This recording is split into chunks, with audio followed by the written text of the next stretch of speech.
ইতিহাসে এমন কিছু যুদ্ধ হয় যা শুধু দেশের মানচিত্র বদলে দেয় না, বরং একটা গোটা জাতির ভবিষ্যৎ গতিপথটাই পাল্টে দেয়। আজকের আলোচনাটা ঠিক তেমনই এক সংঘাত নিয়ে, যা একসময়ের বিশ্বশক্তি চীনকে এক নতুন বাস্তবতার মুখোমুখি করেছিল এবং জন্ম দিয়েছিল আজকের চীনের। আচ্ছা, একটা জিনিস কি কখনো খেয়াল করেছেন? অলিম্পিক বা অন্যান্য বড় বড় আন্তর্জাতিক অনুষ্ঠানে হংকংয়ের নামের পাশে প্রায়ই লেখা থাকে হংকং, চায়না। ব্যাপারটা একটু অদ্ভুত না? হয় হংকং, নয়তো চীন। তো এই হংকং, চায়না লেখার পেছনের কারণটা আসলে কি? এর উত্তরটা কিন্তু লুকিয়ে আছে প্রায় ২০০ বছরেরও বেশি পুরনো এক ইতিহাসে। চলুন একটা গল্পের মতো করে ভাবি। ধরুন আপনার এলাকায় বাইরে থেকে এসে এক মাদক ব্যবসায়ী তার কারবার শুরু করল। এলাকার মানুষ যখন তাকে আটকাতে গেল, তখন সেই মাদক ব্যবসায়ীর ক্ষমতাধর পরিবার উল্টো পুরো এলাকার উপরই হামলা করে বসল। শুনতে অবিশ্বাস্য লাগছে, তাই না? কিন্তু প্রায় ২০০ বছর আগে চীনের সাথে যা হয়েছিল তার চেয়ে কোনো অংশে কম ছিল না। তো এ বিশাল ঘটনার শুরুটা কোথায়? সবকিছুর মূলে ছিল একটা বাণিজ্য, একটা খুব অসম বাণিজ্য সম্পর্ক। আর এর কেন্দ্রে ছিল ব্রিটিশদের চায়ের প্রতি তীব্র নেশা, যা তাদের জন্য একটা ভয়াবহ অর্থনৈতিক সংকট তৈরি করেছিল। ব্যাপারটা ছিল একদম একতরফা। একদিকে ব্রিটিশরা চীন থেকে বিপুল পরিমাণে চা, রেশম আর চীনামাটির বাসনপত্র কিনতে মরিয়া। কিন্তু মজার ব্যাপার হল, চীন ব্রিটিশদের বানানো কোনো জিনিসই কিনতে আগ্রহী ছিল না। তাদের একটাই চাওয়া ছিল, যাই কিনবে তার দাম দিতে হবে খাঁটি রূপা দিয়ে। কারণটা খুব সোজা। সে সময়ের চিং রাজবংশের অধীনে চীন ছিল স্বয়ংসম্পূর্ণ, মানে তাদের যা যা দরকার প্রায় সবই দেশের ভেতরেই তৈরি হতো। বিদেশিদের প্রভাব থেকে নিজেদের মুক্ত রাখতে তারা ক্যান্টন সিস্টেম নামে একটা কঠোর নিয়ম চালু করেছিল, যেখানে শুধু ক্যান্টন বন্দরের মাধ্যমেই বাণিজ্য করা যেত, ব্যাস, আর কোথাও নয়। এর ফল যা হওয়ার তাই হল। ব্রিটিশদের রূপার ভাণ্ডার হু হু করে খালি হতে শুরু করল। একদিকে চায়ের নেশা বাড়ছে, অন্যদিকে দেশের সব রূপা চলে যাচ্ছে চীনে। ব্রিটিশ সাম্রাজ্যের জন্য এটা ছিল একটা বিশাল বাণিজ্যিক ঘাটতি, মানে সোজা কথায় একটা বড়সড় অর্থনৈতিক বিপদ। যখন সোজা আঙুলে ঘি উঠল না, তখন ব্রিটিশরা যা করল তা ইতিহাসের অন্যতম কলঙ্কজনক এক অধ্যায়। তারা এই বাণিজ্য ঘাটতি মেটানোর জন্য এক ভয়ঙ্কর পথ বেছে নিল। চীনের মানুষকে দিয়েই তাদের বিরুদ্ধে এক খেলা খেলল। প্ল্যানটা ছিল খুবই ঠান্ডা মাথার। প্রথমত, ব্রিটিশরা তাদের অধীনস্থ ভারতে আফিম চাষ করবে।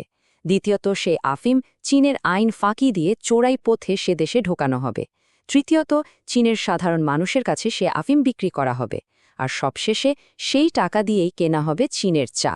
এভাবে রূপার বদলে আফিম দিয়ে বাণিজ্য ঘাটতি মেটানোর পরিকল্পনা সাজানো হলো।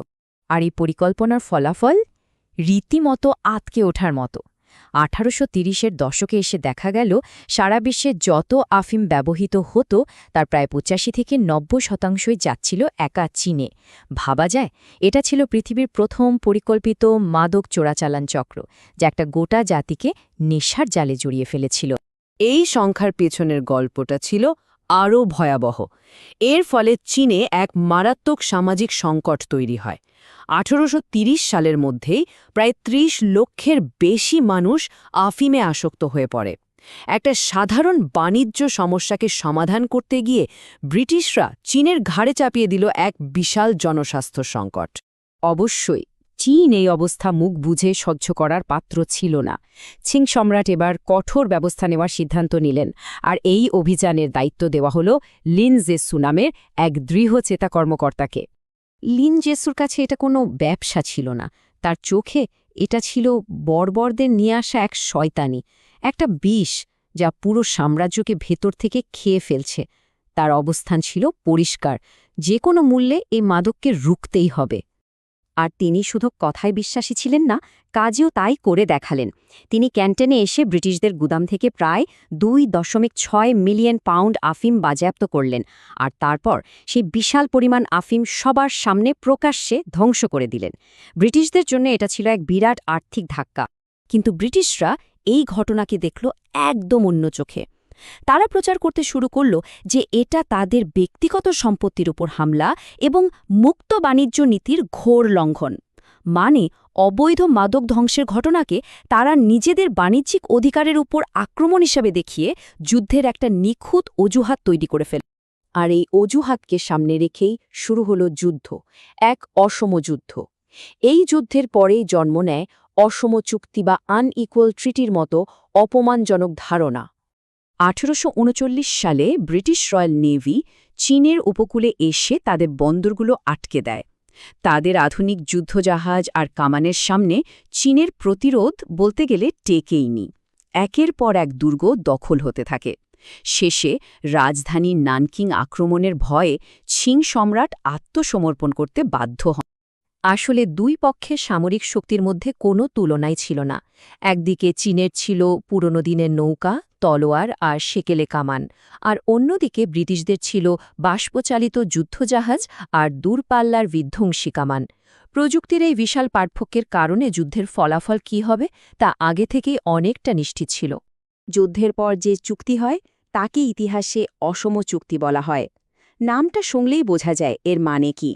মানে এমন একটা চুক্তি যেখানে সব শর্তেই চাপিয়ে দেওয়া হয় দুর্বল পক্ষের উপর, আর সব সুবিধা ভোগ করে শক্তিশালী পক্ষ। নানকিং চুক্তির শর্তগুলো ছিল চীনের জন্য চরম অপমানের। যেমন ধরুন, হংকং দ্বীপটা চিরদিনের জন্য ব্রিটিশদের হাতে তুলে দিতে হলো, 5টি গুরুত্বপূর্ণ বন্দর বিদেশি বাণিজ্যের জন্য খুলে দিতে হলো, নষ্ট করা আফিমের দাম আর যুদ্ধের খরচ হিসেবে বিপুল পরিমাণ রূপা ক্ষতিপূরণ দিতে হলো। এমনকি চীনের মাটিতে কোনো ব্রিটিশ নাগরিক অপরাধ করলেও তার বিচার চীনের আইনে করা যাবে না, এমন শর্তও মেনে নিতে হলো। এই অপমানজনক চুক্তিটাই ছিল একটা নতুন অধ্যায়ের শুরু, যে অধ্যায়ের নাম অপমানের শতাব্দী। চীনের ইতিহাসে এটি এক গভীর ক্ষত হিসেবে রয়ে গেছে। প্রথম আফিম যুদ্ধ যেন চীনের দুর্বলতার দরজাটা হাট করে খুলে দিয়েছিল। এরপর দ্বিতীয় আফিম যুদ্ধে চীনকে আরও বেশি ছাড় দিতে হয়। বেইজিংয়ের বিখ্যাত সামার প্যালেস লুট করে পুড়িয়ে দেয়া হয়। টাইপিং বিদ্রোহের মতো বড় বড় অভ্যন্তরীণ সংঘাতে দেশটা ভেতর থেকে আরও দুর্বল হয়ে পড়ে। আর এই সুযোগে ফ্রান্স, রাশিয়া, আমেরিকার মতো শক্তিগুলোও এসে চীনের ওপর নিজেদের চুক্তি চাপিয়ে দেয়, আর আফিম ব্যবসাকে করে দেয়া হয় পুরোপুরি বৈধ। এই যে প্রায় 100 বছর ধরে চলা বিদেশি শক্তি শোষণ আর অভ্যন্তরীণ বিপর্যয়, চীনের ইতিহাসে এটাই অপমানের শতাব্দী বা সেঞ্চুরি অফ হিউমিলিয়েশন নামে পরিচিত। এই ধারণাটা আধুনিক চীনের জাতীয় পরিচয়ের এক অবিচ্ছেদ্য অংশ হয়ে উঠেছে। কিন্তু ইতিহাস আমাদের এটাই শেখায় যে চূড়ান্ত বিপর্যয় থেকে অনেক সময় নতুন পথের জন্ম হয়। এই অপমানই চীনকে বাধ্য করেছিল নিজেদের খোলন নলচে বদলে ফেলতে। তারা বুঝতে পেরেছিল টিকে থাকতে হলে পুরনো ধ্যানধারণা আঁকড়ে ধরে থাকলে চলবে না, আধুনিক হতেই হবে। আর এভাবেই শুরু হয় চীনের আধুনিকায়নের এক বেদনাদায়ক কিন্তু জরুরি যাত্রা। আর এখান থেকেই আমাদের আজকের মূল প্রশ্নটা আসে। অতীতের সেই অপমানের শতাব্দীর স্মৃতি আজকের বিশ্বমঞ্চে চীনের বিভিন্ন সিদ্ধান্তকে ঠিক কতটা প্রভাবিত করে? বর্তমান বিশ্বে চীনের আগ্রাসী মনোভাব বা নীতির পেছনে কি সেই ইতিহাসের কোনো ছায়া আছে? এটা নিয়ে ভাবার অবকাশ কিন্তু রয়েই যায়।